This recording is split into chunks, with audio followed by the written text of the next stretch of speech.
D'Agostino, and I design Colonial on Colonial. Today, we're inviting you into one of our latest architectural creations, a home that we designed with the same care and precision on the exterior as you'd expect to see on the interior of a home. Imagine a home that masterfully navigates the challenges of a corner, shallow lot. We're talking vehicular access, we're talking pedestrian access, and we're trying to balance privacy and open areas. So we're in the middle of the siding phase of this project, and that's the most rewarding as an architect.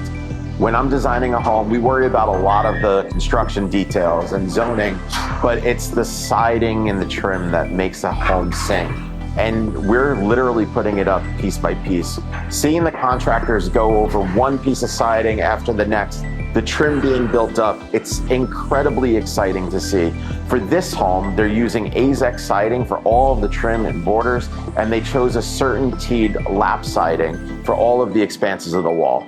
I can't wait to see this come together. Every project I design has consideration towards the details, and those details, they're gonna marry function, aesthetic, and practicality. When we're designing a house, we start with a large concept. We follow that concept through to every detail.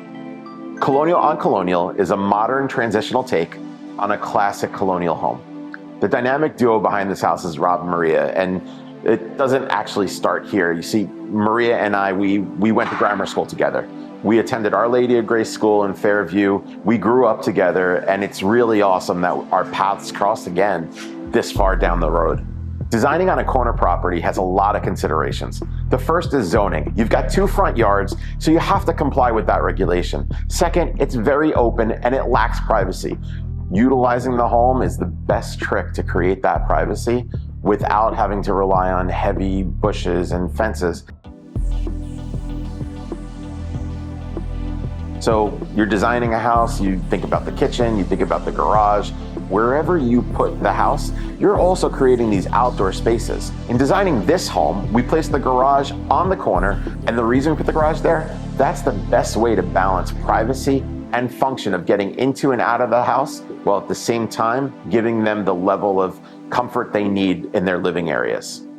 When you're looking at the front of this home, you'd never guess that the left side is actually the garage.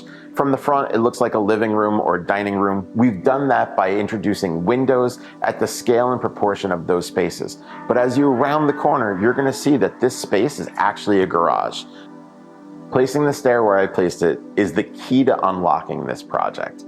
It's in a practical location. It's bringing natural light into both the first and the second floor, and it's an easy way to get from the first floor to the second without a ton of hall space. The area this home is situated in was developed in the 1970s, which means that by today's standards, the lots are on the smaller side. The zoning, it also reflects the 1970s. So our first consideration was to comply with zoning as best as we could, but also pushing those limits to the greatest extent possible. Second, designing a larger home than most in the area, we needed to blend in without being the sore thumb. Through strategic use of trim, roof lines, massing, we've accomplished the proportions to make this home fit in with the surrounding neighborhood without being the odd one out. Most people are surprised by how achievable these details are in our projects. I like to tell my clients, no matter what your budget is, there's always room for smart, clever design. The most challenging thing that I ran into on this property, and it's pretty common, is that it was wide but not deep. And my clients wanted an outdoor entertaining area. So in order to make that happen, I utilized parts of the pool and the pool deck to actually retain earth and make this feel like it's flowing from the indoor to the outdoor without it feeling shallow or like there's no backyard. That's an example of a design challenge, creating opportunity, and actually elevating the project to the next height. We have a lot of tools at our disposal, and on this home, to help control construction costs, we designed a home that's a basic rectangle. We introduced minor bump outs and trim details to give it an elevated feel, a richer elegance, but at the same time, it's not breaking the bank. Each unique project has unique challenges. This one's no different. When we started digging the foundations, we hit groundwater, and we were not expecting that. So we brought in a waterproofing expert. We actually redesigned the concrete slabs, and we made some adjustments to the height by raising this out of the ground. Long story short, creative problem solving It allowed us to fix this in no time, and we counteracted these problems quickly. Follow us and subscribe for more interesting insight on custom home design. And if you're about to start on your project, reach out to Plan Architecture today. We'd love to hear from you.